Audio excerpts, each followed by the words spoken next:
Well, hello. Welcome to A Lesson Before Writing, episode 25, which means that we are starting season 3 of our podcast Wow. without interruption. Pretty amazing. In fact, just to get nostalgic, our first episode back in July of 3 years ago, Brady was still in Ireland, finishing up a year of visiting professorship over there, and so a lot of things have happened in the last 3 years. But speaking of Brady, I'm here with Brady Harrison, one of my co-hosts, and Brady's book, his debut novel, A Journey to Al Ramel, is out in the world. Neither he nor I have actually gotten the official copies yet from the printer. It's so newly out in the world, and they're so slow. But so this is actually the proof copy, which has all my little tabs still in it for that we had to talk about to finalize things. But I do want to talk about Brady's book more than just giving you a glimpse there, but we'll get back to that. And then I'm here with Grant Tracey, and this is Grant's new book, A Shoeshine Kill, not quite out yet, but I am working on it. And so we hopefully can touch base about that as well. And as long as I've got the screen, I'll mention not my newest book, but I'm at the library where I work part-time. I had to come here, alternate recording location. I grabbed Mrs. Seville, which is a novel that came out in 2018. Mrs. Seville is a sequel to Mary Shelley's Frankenstein. And I bring it up mainly because Mary Shelley's been a big influence on my writing. Besides that book, I wrote another novel, An Untimely Frost, which is kind of based on the quasi-genuine life event that when Washington Irving was in London for a time, people tried to kind of get him to date Mary Shelley, who was a widow by that time. And they did have some correspondence, and she seemed a little more interested in getting together than he did. But anyway, based on that rumor, I wrote a novel about Mary Shelley and Washington Irving. And then I've written a couple short stories. But more importantly, and more recently, I've been working on sonnets to Mary Shelley. In fact, the title of the book, I think, is going to be Mary W. Shelley, a biography in sonnets. And actually, I'm on a fence about something that I want to get you guys in on to get your opinions on something, but I'll get into that in just a few minutes. This came out in 2018, and I actually planned it to come out in 2018 because that was the 200th anniversary of the publication of Frankenstein. And actually, it's done very well for itself. It won the Manhattan Book Award. It was a finalist for the Best Book Award from American Book Fest. It was a favorite book of Book Trib, top 25 in 2022. So and even the cover won a prize for best cover design. So that was exciting. But I brought up the anniversary thing because Brady, I know you're working on a story collection that responds to Hemingway's work, and you've mentioned that you ideally would like that collection to be published in conjunction with the anniversary publication of the publication of A Sun Also Rises. When is that? When is that going to happen? When's the anniversary of that Hemingway novel, The Sun Also? Well, if I'm remembering correctly, it was published in 1926. So the 100th anniversary would be next year. I didn't know how specific you were. If you wanted it to come out on the day of the release. No. Okay. No, that's not. Well, we've all been at this too long to know that kind of landing the rocket on the floating platform is not necessarily that easy. Right.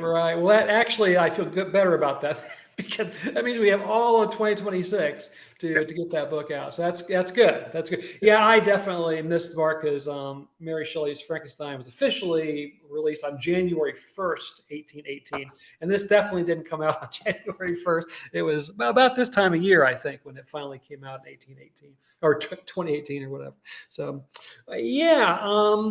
So Brady, I've still got you on the screen, so we're already a book ahead. But A Journey to Al Ramel has just come out, and you haven't even gotten to hold a copy yet.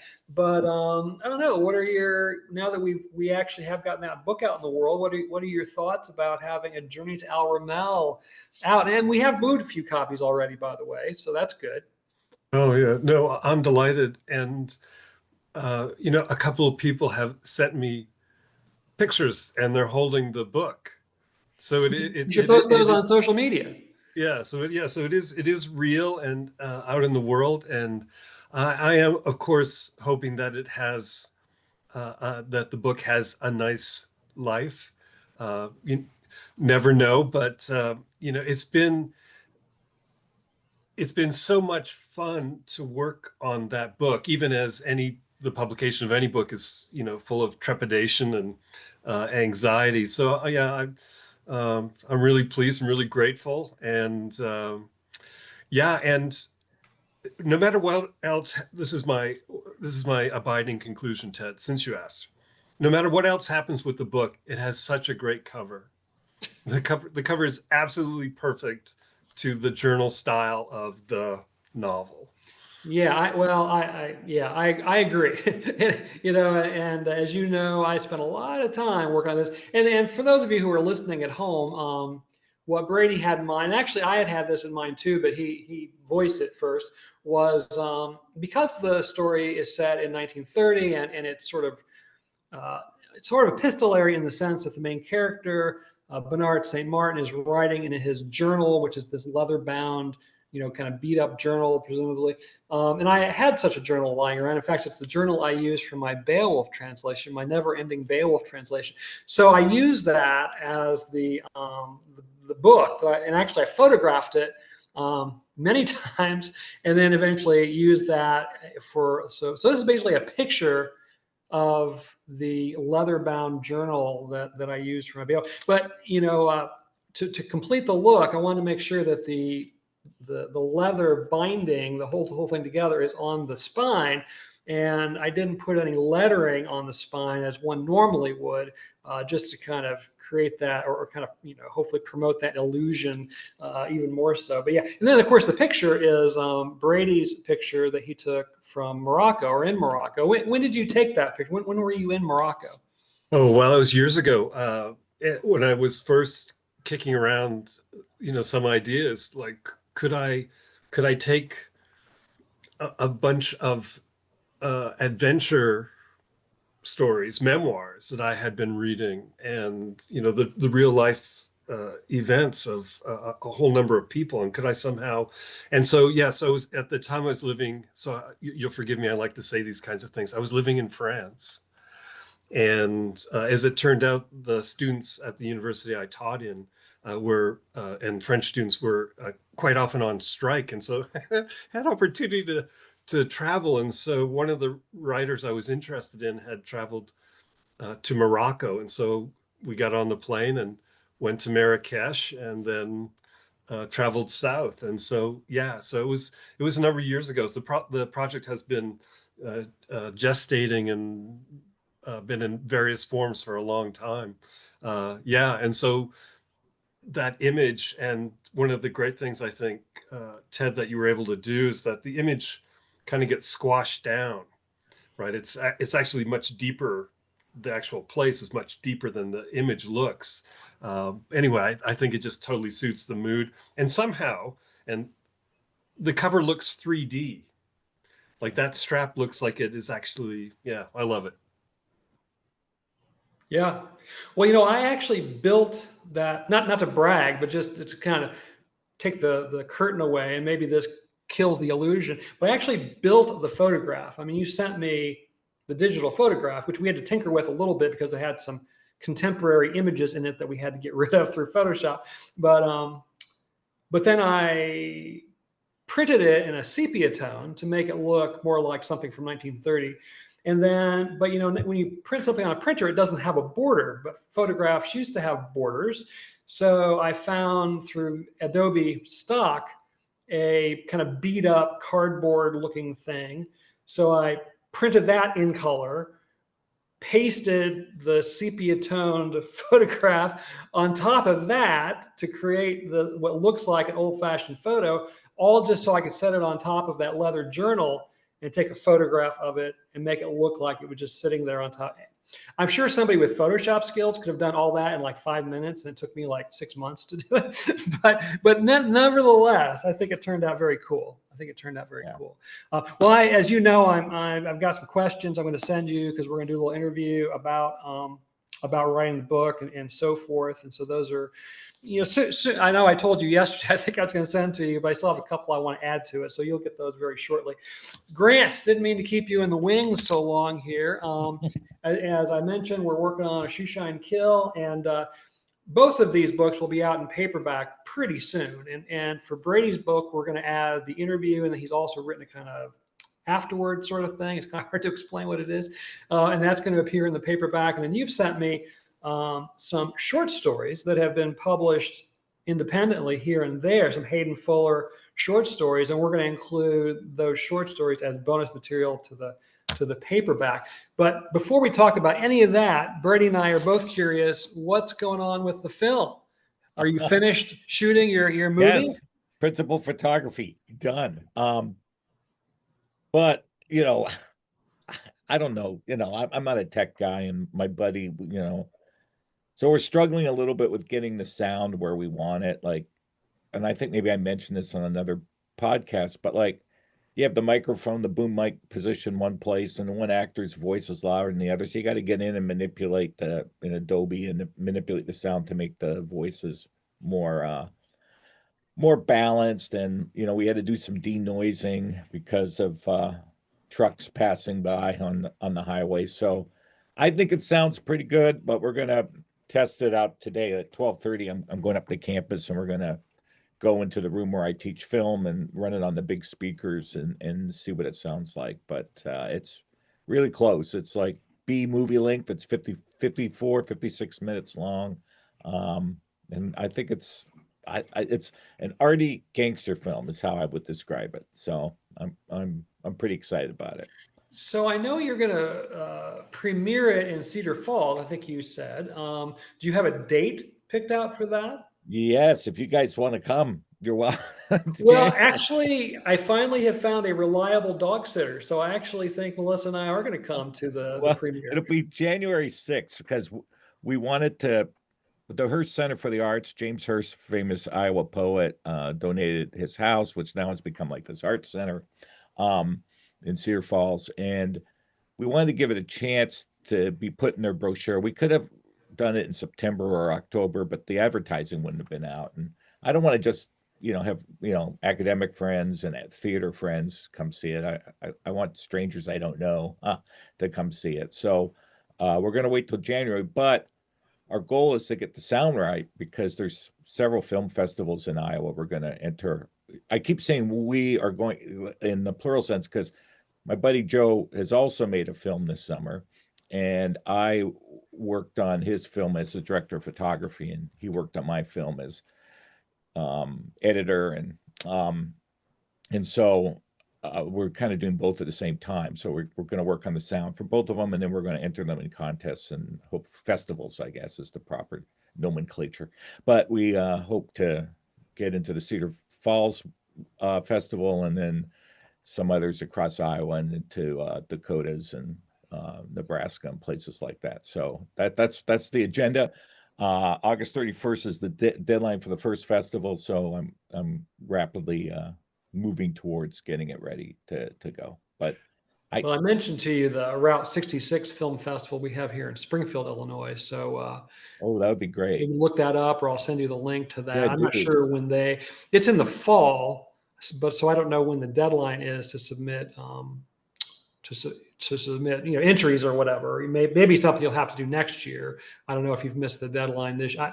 I'm just not sure about all that. Yeah. But anyway, that would be very cool if you could come this way as well. January 6th, though. January 6th in northern Iowa. It may be. I have to get my team of Huskies out to get to the premiere. I know we have snow by then, but it would fit the film because it's. I have it set during the holiday season, December 1937. So it's supposed to be snow. So we pumped in this fake wind sound, that we got off Pixabay or someplace. I can't remember. So yeah, and I was thinking of Petrified Forest. Like there's just a lot of reference points. And I really like Petrified Forest. So there's a way in which, that kind of, what do you call that? Shakespeare did it all the time where the weather reflects. Anyway, I'm not remembering the word.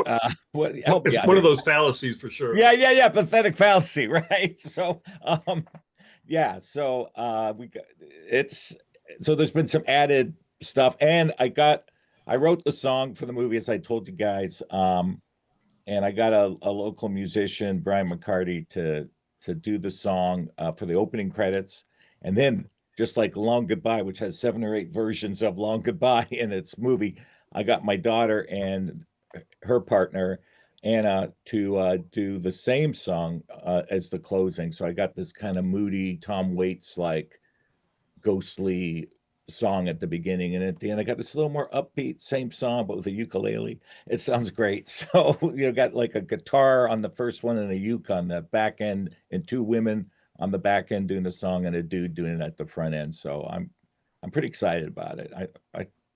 I think it's a good, it's my first film. But I love it, and I can't wait to get it out in the world, and hopefully people will enjoy it.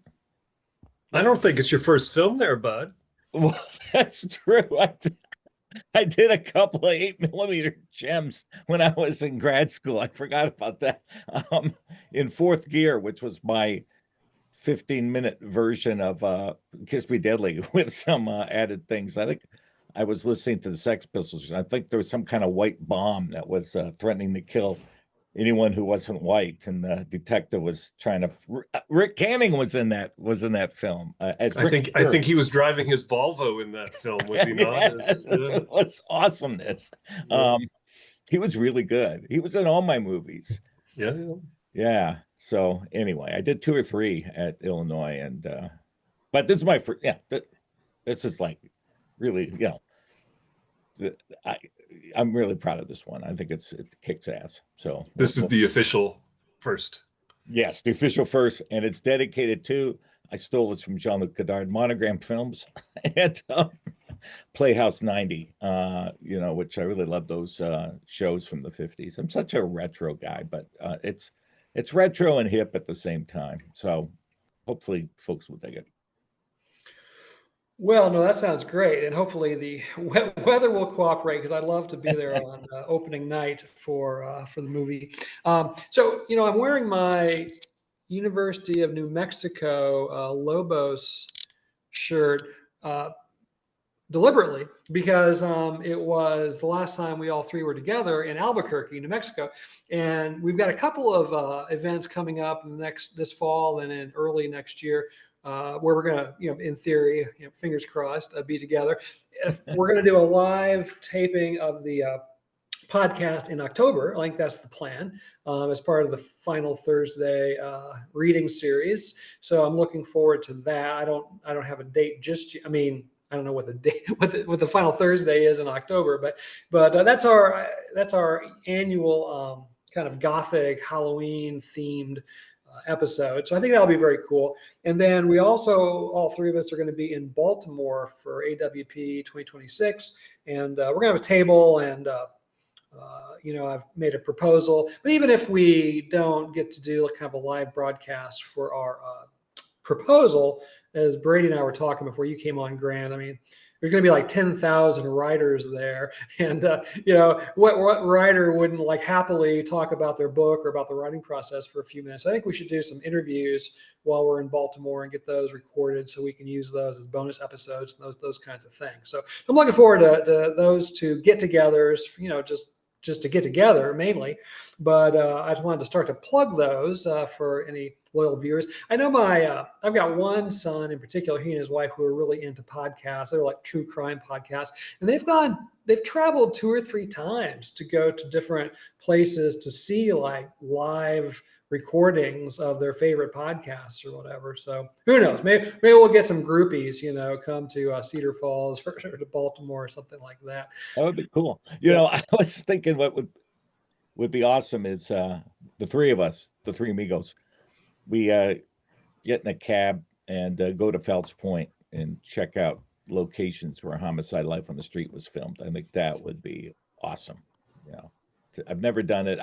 I was at what's the university there? Johns Hopkins years ago for a film conference, and I presented a paper on James Cagney, and I just wish I would have got away and done it. I kept, I'm afraid to get out of my hotel and go places, but with a posse, I think it'll be great. So yeah. Yeah, no, that would be great. I go to a lot of, one or two conferences a year generally, and I'm very dedicated to the conference to the point where that's basically all I see is the inside of a hotel or a conference center or something. So I've been to some really cool places all around the world, and I've seen next to nothing other than the insides of hotels.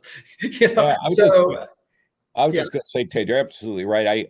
And this, I don't know if I told you guys a little bit about my vacation, but I'll make it really, really quick. I don't want to, natter on for our wonderful audience out there. But we deliberately went on some of the old blue highways for that trip, because otherwise you just see the same things, the same interstate, the same rest stops, the same, restaurants, whatever, not even restaurants, fast food places. And so I went through like Osage, the Osage County area, the Killers of the Flower Moon. I saw the film locations for that. I went to Woody Guthrie's gravesite in Okemah and took back roads to get there, and paid my respects to one of the great artists of the 20th century. And we went to Memphis, and I went to the Sun Studio, and we did some interstate driving, but we also did Route 66 at one point, and it was just really different and really cool. So I recommend to folks out there,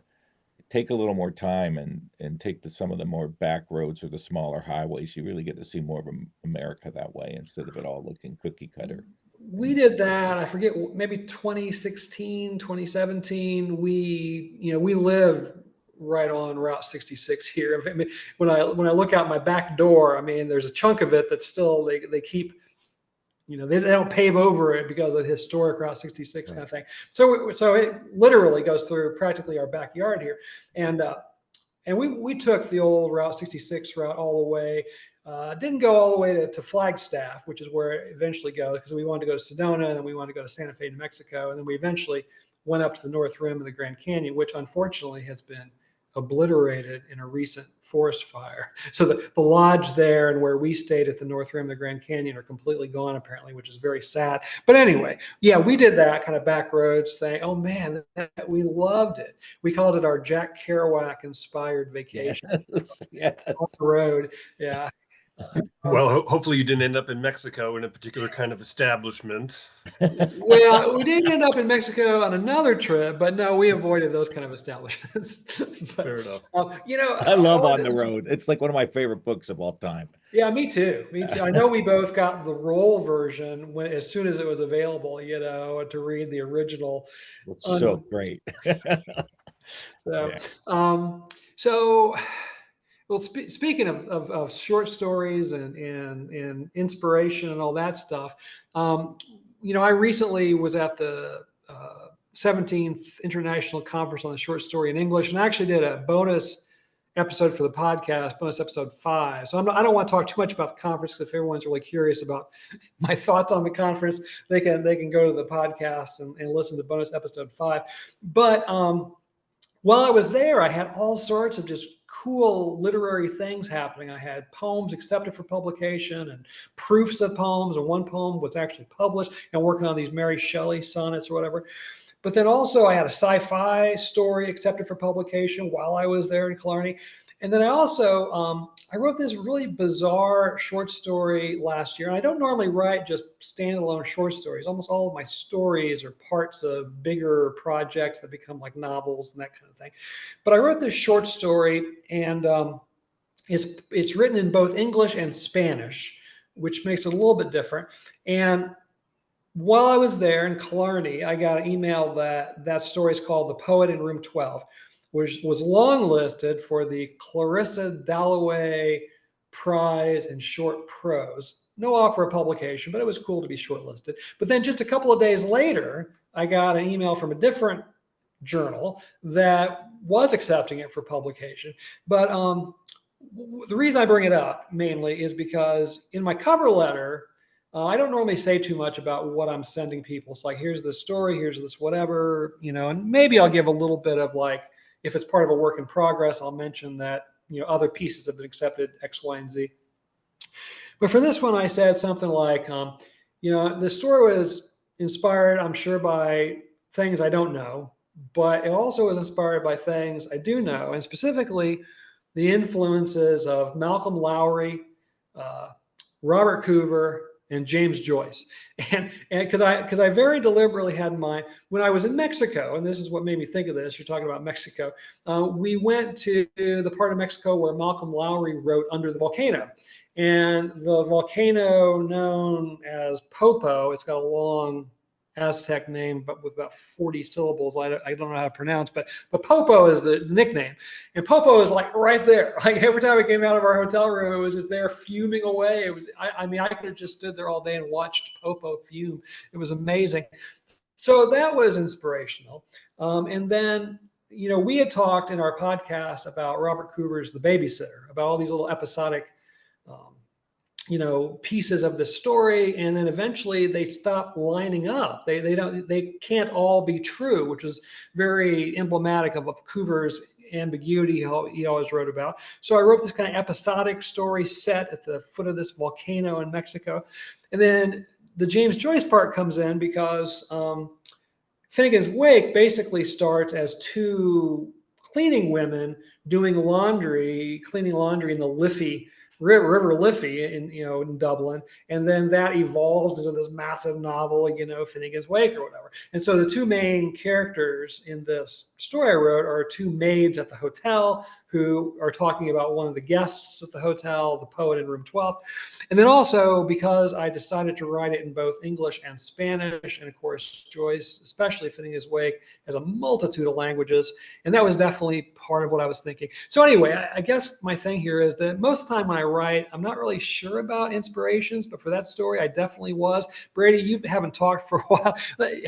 Obviously, these Hemingway stories, you have a definite inspiration for those. Do you normally have a sense of like the kernel or the seed where your fiction comes from, or sometimes it just seemed to come out of nowhere? Oh, I think, yeah, in the main, out of nowhere, for sure. Every once in a while, a story idea will arrive, mysteriously wherever they come from. The idea for stories, but one time there's a story in the short story collection, The Term Between, called The Pintlers, and winner of the High Plains Book Award, by the way. Which I'm very grateful for. It was a real unexpected treat. Yeah, the inspiration for the story, and no one reading the story would get this, is secret knowledge to me, but the inspiration, it's a reply to Faulkner's A Rose for Emily. And one moment, as my own little nod to myself, in one scene, there's a single rose on a table in the story, the Pintlers. So yeah, so every once in a while, but the Hemingway stories now are most definitely, not all of them, but many of them are in conversation with particular Hemingway stories, or The Sun Also Rises, or events in his life, or events that I made up to put into his life. So this next book is very much in response. It's I think of them as conversation pieces, which typically we think about in terms of poetry, and which I contributed an essay to 12 Winters Miscellany in response to the first of these Hemingway stories to show up in the world. So yeah, but mostly otherwise, isn't it mysterious? Or it is for me. I'm very curious to hear what you guys have to think about. Where do stories come from? I almost have no idea. Yeah, Grant, I know oftentimes you will mention a particular crime novel that you actually extracted some specific image or idea from, etc. So do you normally have a little bit of an inkling where your fiction comes from, or is a lot of it kind of behind the curtain even for you? Yeah. Wow. I think it's behind the curtain. Well, like, okay, for example, right now I was watching Forensic Files on HNN, and and there was an episode where a gun guy got murdered, and his gun collection stolen, and his dog was left, somewhere out on the streets. And that image of the dog, like the killer kills a human being, but for some reason couldn't kill the dog. And I found that fascinating. So I'm writing an Eddie Sands cab driving story right now where he's taking a fare to Bingston, which is the imaginary town outside of. I've got like Winsome and then Watertown to the north, and you got Kingston, Ontario up here, but Watertown to the north, and then Bingston's this direction. So it's like a triangle. But he's taking this fare to Bingston and sees this dog, and it ends up becoming a man and his dog story. I didn't go into it thinking, oh, I'm going to write this story about a man and his dog. But then instead of, protecting a woman, which seems to happen in a lot of the Eddie stories, it's like this dog shows up and then he feels like he's got it in foster care and he needs to be loyal to the dog and find its owner. And so the story kind of announced itself, but it did get inspired by an incident that I'd seen on a TV show. And I thought, I want to run with that. Like, what if someone found that dog and took it in as instead of a punchline, why would this guy kill a human but not a dog, and let the dog out of his van? I wanted to tell the story about a cab driver and a dog, and the dog's going to become like his homeboy. Like, he's going to keep the dog. So and it's Sidekick. yeah, sidekick, exactly. So and I love dogs, and I'm able to explore my love of dogs, but I didn't start with that as the agenda, but it's now it's the thing that, like, when I start a story, I don't always know where I often don't know where it's going. But with this, all the dog stuff got interesting to me, and so I just followed that impulse. And there's all kinds of dog details in the I have two dogs, a German Shepherd and a little terrier, who show up in my stories and novels. And it's always the same two dogs, even though the stories are set in different time. And so I don't know if anyone will ever notice that, but it's Archie the terrier and Max the German Shepherd. And I'll just throw them in here and there, for various. And ironically, the little terrier is way braver than the big German Shepherd is, but there's probably something about personality there. Well, I know I've brought this up before, and I'm really curious about it. I don't know if you guys have some ideas to share with our listeners, but that idea of, like, well, I think we all believe in the organic process and let the story's a mystery, and it sort of emerges, and that's how most of my stories happen. But there's also, like, I have agendas going into a story. Like, I want to tell a crime story that isn't sexist. I want to tell a crime story that doesn't rely on the femme fatale trope. I want to, or if it does, it plays with it in a different way or deals with issues of abuse. I mean, whatever.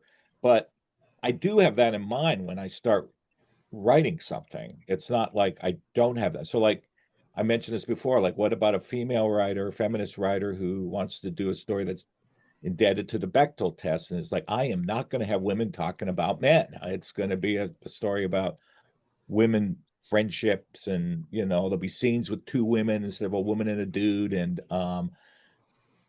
so that's like an agenda, right? I mean, it's like, there's things I want to do with my art, but I don't want it to be propaganda. But and we're aware of audiences. So, like, Brady, when you're doing like the Hemingway stuff, how much are you already aware of? Okay, I know in this story that I'm riffing on, these moves happen. Now, how am I going to play with these moves or do different things with these moves or allude to this? Like, of course, giving yourself space to do what you want to do and where the story takes you. But there is a kind of built-in structure or suggestion of structure just in the very fact of sort of alluding to another work and using it. So I kind of want to open discussion to that. I think that might be fascinating for folks. And one last thing, I think, like, I wrote a play for my church, so I deliberately had to think about a Christian context for it, but I didn't want to be preachy, right? So I didn't know what the message was going to be. I just, blah, blah, blah, wrote this thing. And then I stepped back and realized, oh, the message is, Hebrews 13, 1-3, about welcoming the stranger, and the stranger might be an angel, and think about people in prison. And I was like, I didn't go in with, I'm going to write a play about Hebrews 13, 1-3. But after I wrote it, I stepped back and tried to figure it out. And I realized that's what I was doing unconsciously, and then worked in motifs and stuff to make that work even better than it did. So I'm just real curious about that process for you guys in terms of navigating or what's that word? God damn it, I'm 65 years old. I think my boy, Bakhtin, the dialogical imagination, So I wonder if you guys might address that a little bit. I would really like to hear, because you both do similar stuff that way, like riff on other texts and then do your own thing with it. Ray, let me kick it over to you. Oh, well, yeah, fascinating. With the Hemingway stories, because they're in conversation, there's already a kind of structure. And sometimes, because of Hemingway's, that very famous style, sometimes you go with it. Sometimes I find myself wanting to work against it, introduce stories told in fragments as opposed to those sort of moments that he has, like he just dramatizes a very short moment to get at a bigger picture of lives and of conflicts. So those are definitely the pieces I'm working on now, are definitely many of them in very direct conversation. In the novel, A Journey to Al Ramel, the characters often are, how to say, they're kind of awful by times. Like, they're really smart, they're really interesting, they're obsessed, they do crazy things, but like they're not the kind of people I would like have into my house, and I would keep them away from children. Some of them, like, they're just awful people. But like, I try not, like, I hope that the narrative itself doesn't take a position on anything. It just shows how they are. Mm-hmm. And so I like, I myself have an opinion about them, but I hope that it's not, that the novel is not freighted in that way. Rather, just, this is what's going on, this is what they were interested in, here's some speculations on why they lived the way they lived. But I try not to take a stand. Almost always. Sometimes I'm a little sneaky, and I won't say how, but I show my hand. But yeah, so I do try to, use the term. What I'm responding to is your use of the term agenda. I try not to have, I think, an agenda. Yeah, that's fascinating, because it sounds to me like what every good actor is taught. You can't judge your character. You just have to, find parts of yourself that mesh with the character and become this blend of you and the character, and without judgment. And let the audience decide about your act. Because if you go into it not liking your character and then trying to either make the character likable, then you're kind of going against the intentions of the text, which I find problematic. Or you're doing a disservice to the audience. And so it's really important to be free of judgment as an actor. And I think it's important to be free of judgment as a writer. I mean, that's what people always say about Chekhov, right? I mean, like, his stuff is so non-judgmental, and yet he could tell some pretty wicked stories, right? I mean, yeah. Anyway, so yeah, that's awesome. Well, I have been very fortunate. There's a professor in Pakistan who has kind of embraced my writing and has been assigning my fiction to her students. And we did this case book about one of the stories, and then they've also been working on another story of mine. Anyway, all sorts of stuff is in the works, including some translations into Urdu. But one of the things that she and her students seem to really connect with in my fiction is that the female characters are, strong, independent-minded, etc. And I've always said that the female characters in my books almost always are the smarter, more capable characters, because that's a reflection of my real life experiences. I feel, and I mentioned earlier podcast that whenever I have to find a doctor, I always look for a female doctor, because my experience has been that women are smarter and better listeners than men, and those are the two things I want in a doctor. So anyway, I don't have an agenda exactly, but I think my view of the world and my admiration for females in general kind of comes through my writing. And I've had a couple of reviewers talk about how I'm able to write about women characters that seem genuine, whereas according to the reviewers, male writers don't normally get that right. They don't normally represent women and the way women view the world and the way women feel about the world very accurately. And I guess I do, which is great. Part of it, I grew up with, my mom was great, and my grandmother lived with us growing up, but also my dad was way ahead of the curve in terms of just being very very egalitarian about, like, I mean, some of my earliest memories are him doing dishes, cleaning up the house, doing things that back then was considered kind of women's work. And he just did it naturally. I mean, it was just, he didn't see any reason why my mom should have to do X, Y, and Z just because she's a chick, and so I grew up with that role model, that men and women are equal, and except for women actually are a little better. So anyway, I don't think I have an agenda exactly, but I think my worldview and my sense of females versus males comes through my writing just sort of naturally. But maybe I shouldn't have used the word agenda. Maybe vision, artistic vision would have been better. But I just wanted to make it clear to listeners that I think it's okay to have certain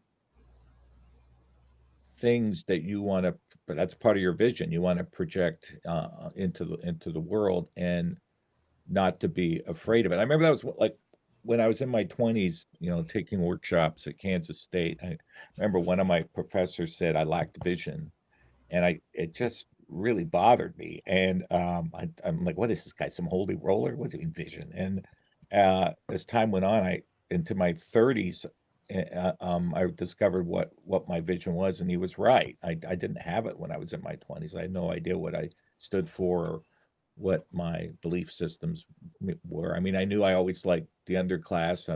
Come from the working class. I knew I sided with underdogs, but other than that, I didn't have a sense of what I wanted to, or how I wanted to write as an artist, and what I wanted to present to the world.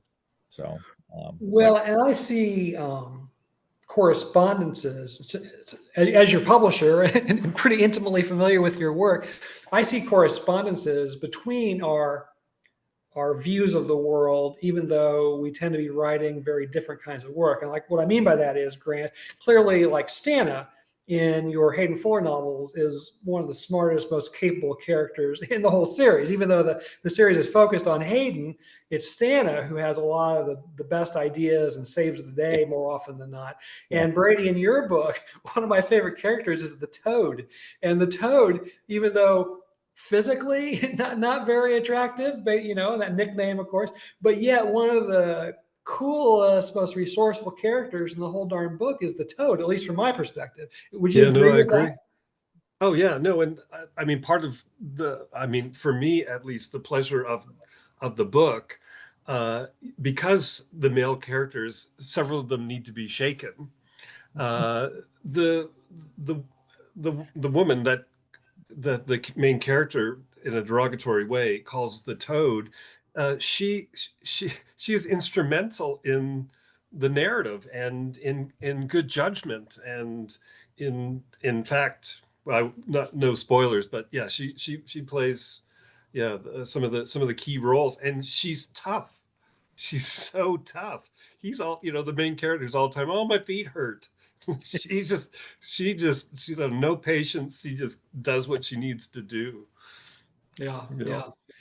All right, very cool. So I think there's a lot more we could say here, and I did not get your advice on the thing I want to get your advice on, or your thoughts at least. But we got other days we'll get together. I think we probably should turn to our featured story. So as our loyal viewers and listeners know, every episode we have a featured short story from a just very recently published journal, and I definitely had Grant in mind in two ways when I picked out this story. I think it was Grant last episode who wondered if maybe we could do an online story, and versus one that's just printed in a print journal, published in a print journal, because that way people, if they wanted to, they could go and they could read the story very easily before we talk about it, or they could interrupt our talking about it to go read it. And then also we could maybe include the end of the story in our discussion, since we weren't spoiling anything. And then also, I know, Grant, you've been talking a lot about spec fic, about speculative fiction.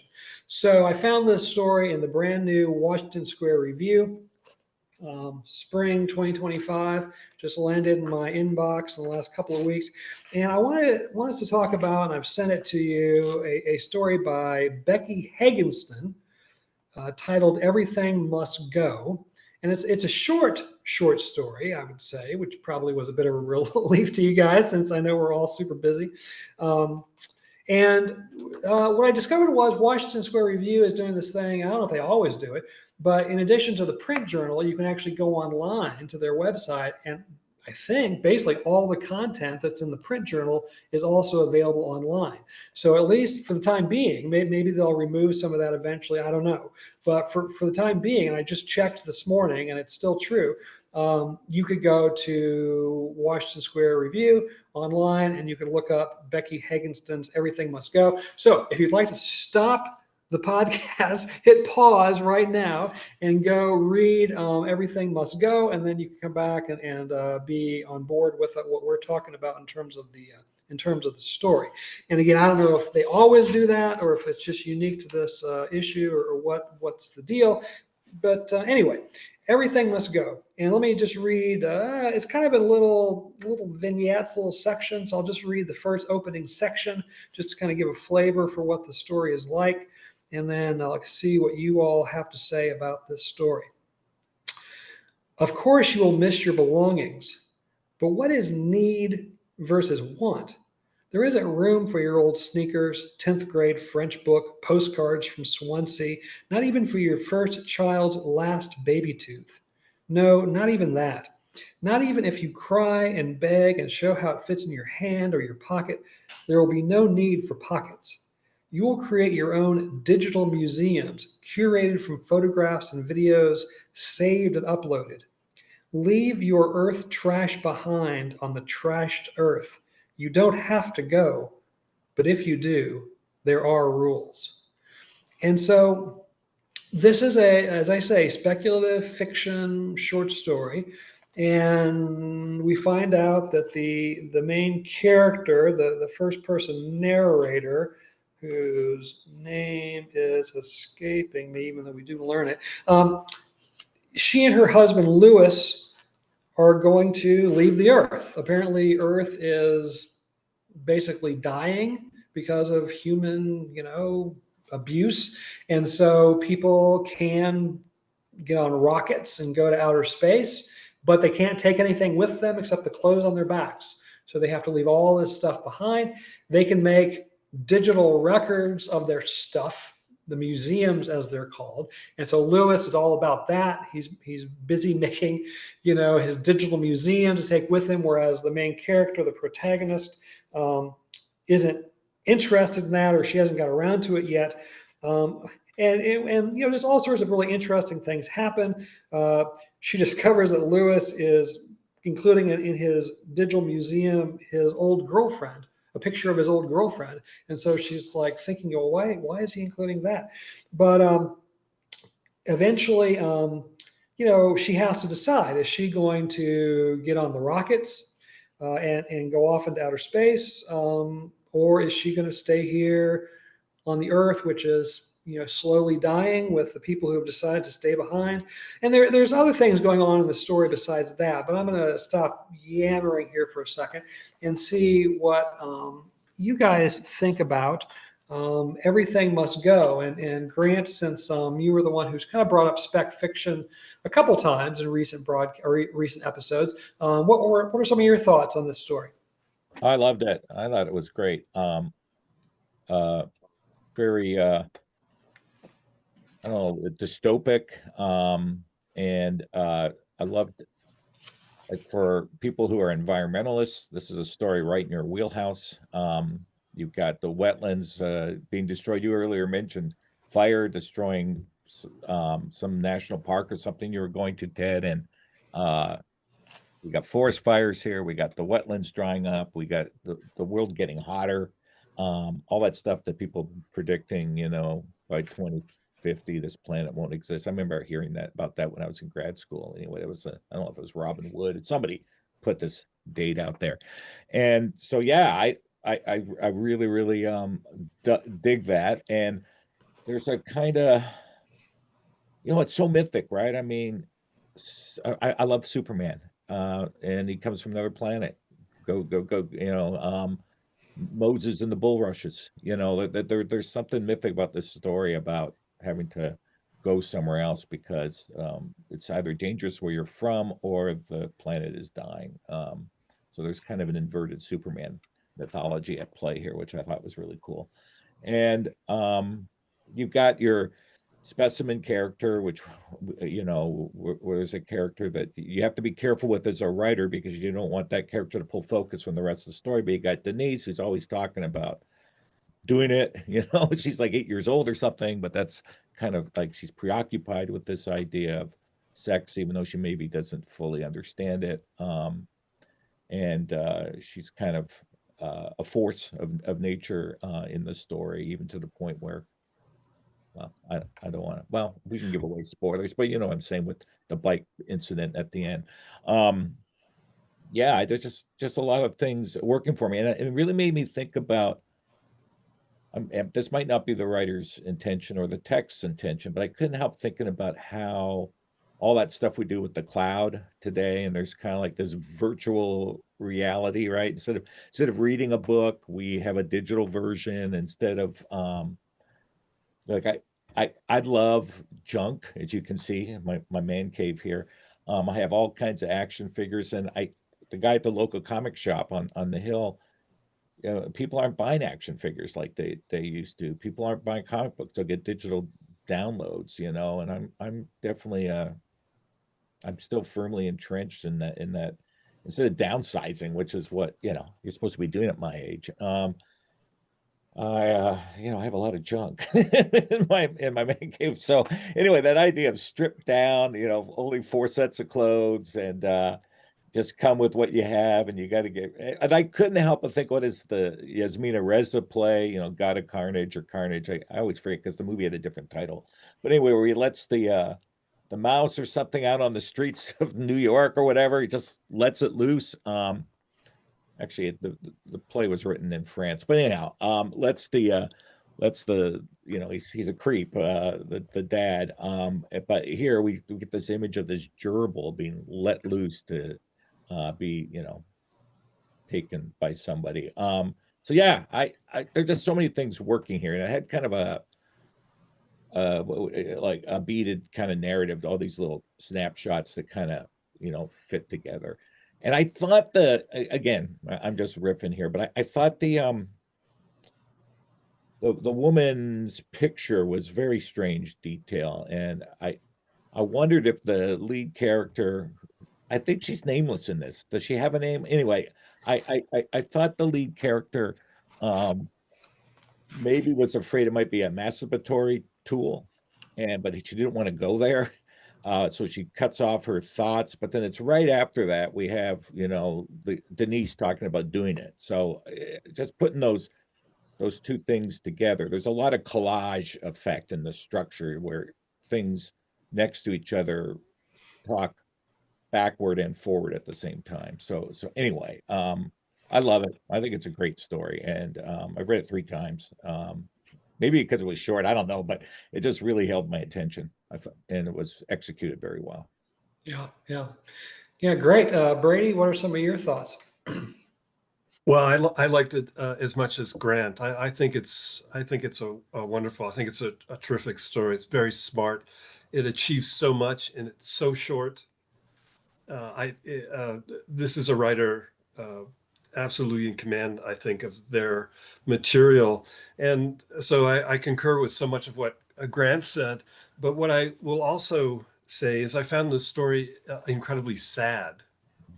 Like it just hits really hard, and it's not clear. And the narrator makes this clear that it's not clear where exactly they're going.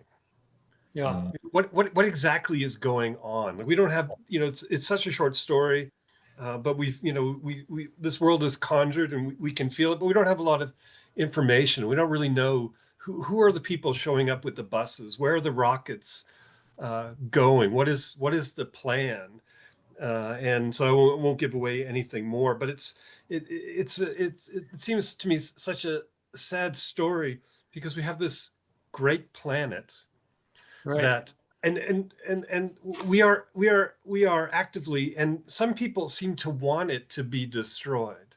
Like, there's so much energy in political culture today that just seems not to care about health or about science or about reason or about kindness or about the planet or about the health of ecosystems, the quality of water, the fact that there are so many forest fires and the north rim of the Grand Canyon, burning down, fires in Montana. We have 2 fires around town already here, and so it's sad, and I'm nattering on. So this story really hits, or for me at least, it hits quite hard.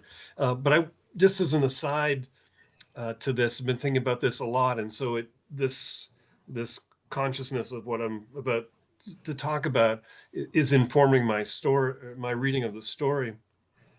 I watched a little clip the other day with the English physicist Brian Cox, and he was talking about he had been in conversation with the great American physicist Sean Carroll, and the question that Cox had put to Carroll is, in the Milky Way galaxy, how many worlds do you think there is consciousness of the universe? And Sean Carroll, as eminent and great a physicist and intellect as Sean Carroll, says, maybe none besides us. Like in the Milky Way, like Right. their guess, Cox was a little more sanguine. He thought maybe 1 or 2, that the conditions for evolution were such, and there was stability in the cosmic neighborhood, that life could evolve, and so that matter could become conscious of itself and of the universe. And so that idea that alone in the Milky Way we might be the only beings conscious, and we're just awful. We're Right. just burning it down apparently for money or something, for greed. So this story, it seems to me, is precisely capturing, or at least for me, that sense of terrible loss. Right. Yeah, no, I agree. I love the story, but at the same time, like you, Brady, I find it very, very disturbing, very sad, disquieting. From a technique standpoint, one of the things I want to make sure that I kind of threw out there is that there's a lot of things hinted at in this story, but it's not like you guys are both saying, it's not crystal clear what exactly is going on with the Earth. Why exactly, where exactly are people going? Again, the main character she's dubious that there's actually rockets taking them someplace where they can live out the rest of their lives, even though she's having FaceTime conversations with her sister who had gone before her. So this nebulousness, this ambiguity, is a real strength of the story, and I wanted to underscore that because so many of my students, particularly my undergrads, maybe even some of my MFA students, feel like everything has to be spelled out, everything has to be crystal clear. If you have a sentence or a paragraph that's not crystal clear what's going on, then that's faulty writing, and you need to clarify. And I'm always trying to dissuade them of that notion that the hints and kind of forcing the reader to sort of connect the dots on their own, even though three different readers may connect them in three different ways, but that's okay. I mentioned Robert Coover, and he kind of was sort of his master stroke as a creative writer, as a fiction writer, was ambiguity. I mean, he deliberately would write scenes that contradicted each other and give you no help whatsoever in trying to figure out which of these is correct. Why should I choose this versus that? And I don't know. I don't think he probably knew either. He was just giving you different versions of the same story, and yet it just works beautifully. So, I think this is a great example of a story that on the one hand, really punches hard and hits hard, but yet it isn't like crystal clear what's going on. And I think that's part of why it's so powerful. It's sort of maybe kind of similar to monster stories and movies where we don't really get to see the monster very clearly or the killer very clearly. The lack of clarity actually adds to the emotional impact. And Brady, I see you kind of nodding along as I go on here. Is that kind of your sense as well, that the lack of clarity is actually a really important part of this story? Yeah, no, in the story, there's a kind of gentle humor, wit in the telling of the story, which is in contradiction, or it's in tension with what is going on. And so part of what makes it sad and so alarming is, just as you say, is that ambiguity. We just can't really tell. Like we hardly know, and it's all suggested. So yeah, and part of that must be related to the compression of this story. Like it could be a novel, dystopian novel. There's a million of them being written these days, but this one I think gains through A million and one. So. million and one. Yeah, it's suggestiveness, and the fact that the ground is not, because it's the condition of our times. Like the ground is not solid. Like we don't hardly even know what's going on, and the threats seem to be coming at us from all over the place, and we barely have the skill and and reliable information to make any kind of informed judgments or good decisions. And so this story, through suggestion, captures that predicament. I think, yeah, terrific. Yeah, Well, and I want to get granted, but before I forget, one of the other things I think that is so disturbing about this story is there's nothing in it that isn't part of our world now. So it's not like some futuristic dystopian. It's like could be next week dystopian. I mean, they're talking about FaceTiming, they're talking about rockets, they're talking about buses coming, as you say, picking people up, and it's all part of our world. And that's one of the things that makes those so disturbing. I remember Margaret Atwood said, when she first published The Handmaid's Tale, that there's nothing in The Handmaid's Tale that when it originally came out that wasn't already a part of our world in terms of the subjugation of women and the other dystopic things that are going on. And that's one of the reasons why it was so powerful, was because it is so possible, to actually be happening. Grant, do you have some thoughts on any of that? Yeah, you guys nailed it. I think, as I've talked about with crime stories in the past, one of the things that this text does is put us in uncertainty, and that for me is a favorite place to be as a reader. Not knowing what's going to come next, not understanding all of the rules of the world that we're invested in. So I think that's awesome, and I appreciated the ending. I'm not going to say what it says. I'll let readers read it, but there's a way in which she plays with language to kind of like give us a flash forward, but it's put in a kind of conditional maybe kind of, and then she comes out of that flash forward to kind of where we are, and we end with, well, where are we? What's going to happen? I think, I don't want to say anymore, but it ends on a kind of precipice of indecision, or what is going to be the outcome of the story, which it's just perfect for the whole piece. And so, unlike Columbo, who always wants to tie up loose strings, I think what I love about art is loose strings, and crime stories, especially the really good ones. You don't solve everything. There's things still out there, or there's evil people that the law can't touch that still exist. They're still doing their thing. And that's what's scary. And what's scary about this is is it all, did we land on the moon? I mean, there's some people that think we didn't land on the moon, and this story gives me that kind of vibe. Is there really, like Brady was saying, and you were saying, Ted, do they really exist? Is this FaceTime thing constructed? Is it all, and it plays into our fake news kind of paranoia that we live with right now. So really, really, really cool story. I loved it. Yeah. Well, before I forget, I always like to kind of give a little bit of a intro or whatever to our featured author. And there isn't actually much in Washington Square Review, so I'm going to go to her website for a little additional info. But the brief contributor's note in the journal says, Becky Hagenston is the author of 4 story collections. She is a professor at Mississippi State University.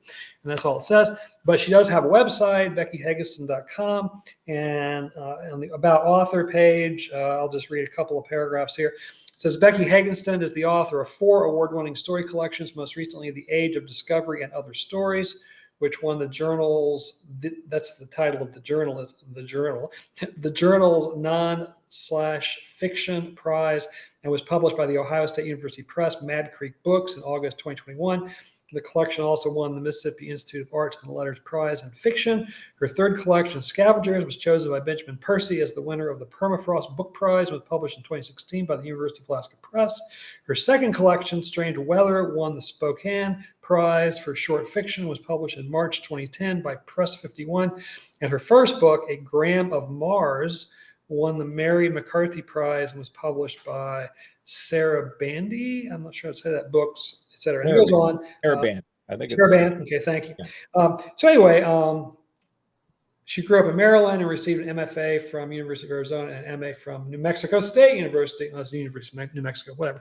But so no, very accomplished. What I find interesting about her bio is she seems to be a short story writer, not a novelist. Mm-hmm. And in our world, we tend to think about short story writers are all in the process of writing a novel. But obviously, there have been some very accomplished short story writers who they've decided that's their form. That's what they're going to work in. They're not going to work in the novel. They're going to work in the short story form. And obviously, she's been very successful in publishing stories. And if you go to her individual list of credits for individual stories, it's just aglow with all sorts of eminent, journals and so forth. But it's interesting that she seems to be focusing on the short story form. At the short story conference, I mentioned the other bonus episode podcasting that I did, that there was a panel on Alice Munro, and we don't need to get into that here, but obviously she was a short story writer, and that's what she kind of made her name as. Obviously Raymond Carver, was a short story writer. And so, I don't know, what about that idea that the short story form, unfortunately, oftentimes, and someone who quote unquote only writes short stories is somehow a lesser writer or an underachiever or something like that. I feel like that's really something we need to not promote, is the idea that you can't just be a short story writer. That is a worthy thing to put on your tax return. I'm a short story writer. I don't know, Brady, what do you think? Do you think we privilege novel writing too much in this culture and maybe even as a profession? Oh, I've thought about this a great deal. So now you're talking. Yeah, I mean, the novels, people seem not to enjoy or seek out short story collections. Novels, in as much as anybody reads and goes to the library, goes to a bookstore, novels are certainly the coin of the realm. And so I've been wondering for a very long time what it is about short stories that does not appeal to readers. And I think part of it must just be that short stories put so much pressure on the reader. Like, you have to enter a world and you're there for a short amount of time, and then the next story in the collection you have to retool. Whereas in a novel you can settle in. I think it's more complicated than that. But I think absolutely the story writers who focus on the short story, and who I've had friends say, and then they'll tell the press or they'll tell their agent, I don't write novels. I think it takes a lot of courage to write short stories, and so I would add to the list. I think Mavis Gallant is an amazing short story writer. Joyce Carol Oates, whom we often talk about, writes every kind of thing, but she's also prolific short story writer. My buddy Tomasz Dubosy, he is greatest, I think, at the short story form, and he likes it. Wants to write short stories. So yeah, I think if we had a more how to say, not to generalize, the novel ought not to be the privileged coin of the realm. I think stories, and of course, Ted, you and I, we love novellas, that thing in between. I think they should all be honored coins of the realm. Mm-hmm, mm-hmm. Grant, what are your thoughts on the novel versus the story and privileging the novel oftentimes? Yeah, obviously that's a problem, right? I mean, case dismissed. The privileging, like I can remember being an undergrad at Trent University, and the professors would talk about short stories when we would take time out to read it. Like I took a Canadian Lit course, and we had 1 week on short stories. Everything else was novels from Ethel Wilson, Margaret Lawrence, Margaret Atwood, Susanna Moody, blah blah blah. This whole litany of people, Mordecai Rickler, and but I remember him saying, "Oh, that's a warm up." Rickler's experimenting here with voice, and so the summer my grandmother died, you can see how he's getting that sort of Jewish Montreal voice thing down for something like Duty Kravitz, and I just it bothered me then. It bothers me now. And my personal feeling is Hemingway is a way better short story writer than he ever was a novelist. I think Farewell to Arms is awful. I think Sun Also Rises is brilliant.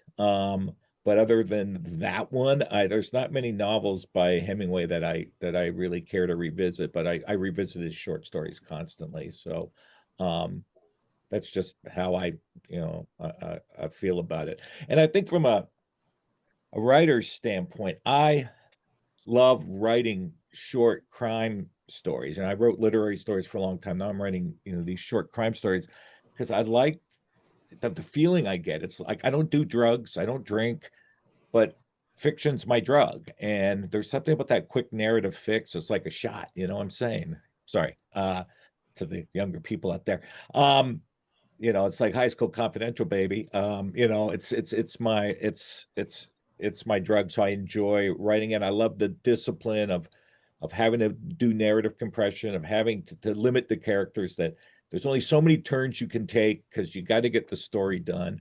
And we were talking earlier about agenda, and I apologize again for that word, but you look at journals and they say how many words. There's a lot of 2,500 words max, 3,000 words. Like there's a magazine I've been trying to get into for 3 years that haven't taken a work of mine, but they say 3,000 words is the sweet spot. So when I get to writing a story, I'm thinking about them, and I want to keep my story around 3,500 words. That means choices. At a certain point in the story, it's like, I can't do this because it's going to end up being 5,000 words if I make this choice. I got to make this choice. So anyway, I think there's a discipline to it that's underappreciated by those that don't. I don't want to overgeneralize, but those that don't practice writing the short story, I don't think fully appreciate the artistry that goes into writing short stories and the choices that we as artists are constantly having to make to get that. Poe talked about that single effect, that charge, and I think the story we looked at today has a wonderful. When I got to the end, it was perfect for the story. It brought everything together, and the whole mood of uncertainty. It's an art. Yeah, I'm a big fan and practitioner of the show. I love novels. I'm not saying I don't love novels. I enjoy novels immensely, but there's a part of me too that as I get older, I don't want to sit down with a 600-page book. I know a lot of people love that. And that's okay. I'm not being critical. I got so many buddies that are like, no, man, you read, like for me, 300 pages, 400 pages for a novel, that's, maximum I'm out, I tapping out if it's longer than that, but that's just me. Maybe it's because I love the short story form so much and the discipline of it. I don't know, but yeah, I agree.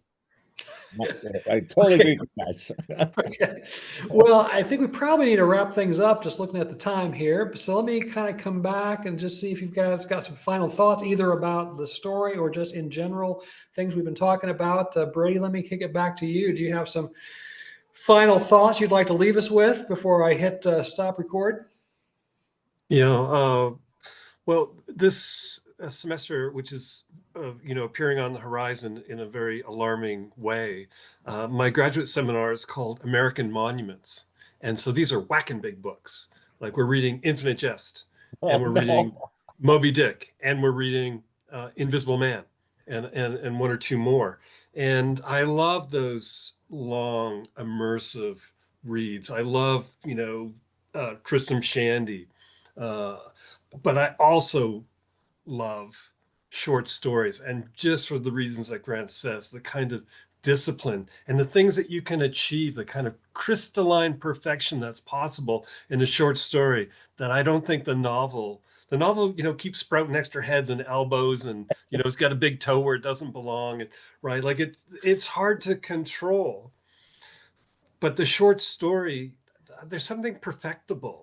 I mean, I haven't done that. I'm not making any claims for me, but the short story form, yeah, I think there's a Rodney Dangerfield effect out there. There's a lack of respect for something that is, yeah, can be sublime. Mm-hmm. Mm-hmm.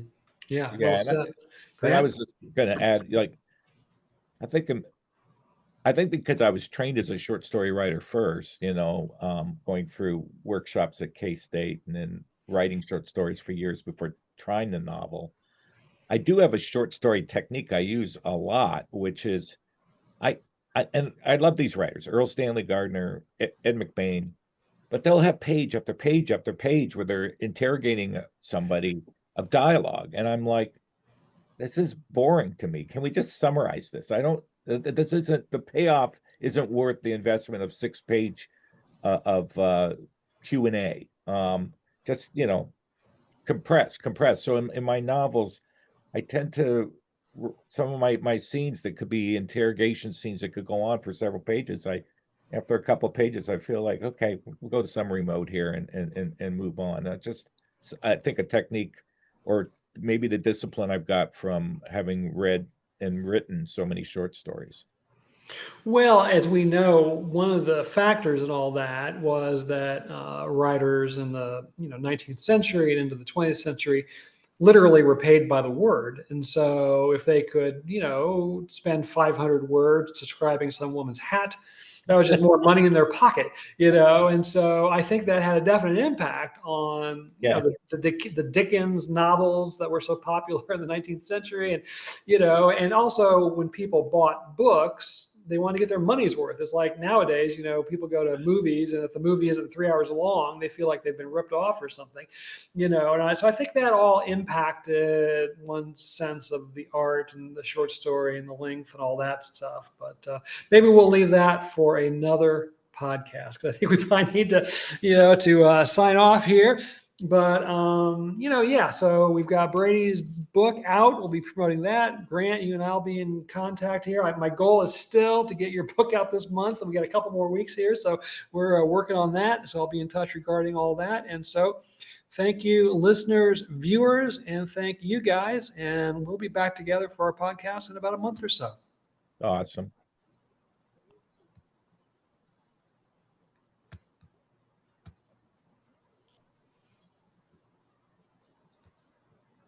Do my Don Cherry.